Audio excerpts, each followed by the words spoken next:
காவல்துறையினர் கைது செய்ய வருவதாக வதந்தி பரவியதை அடுத்து நடுக்குப்பம் நீலம் பாகர்சா தர்கா தெரு மற்றும் அயோத்திக்குப்பம் பகுதி மக்கள் வீடுகளின் வெளியே விடிய விடிய தவித்து கிடந்தனர்.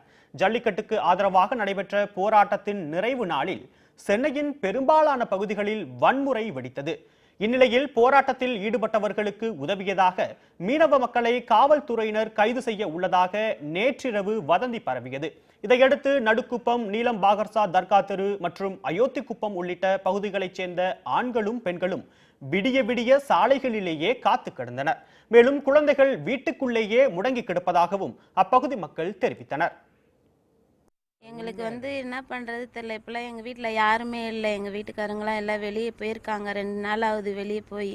இப்போ நாங்கள் தான் இருக்கிறோம். இந்த ஊரில் யாரும் இல்லை, வெறும் லேடிஸ் மட்டும்தான் இருக்காங்க. எங்களால் என்ன பண்ணுறதுன்னு தெரியல.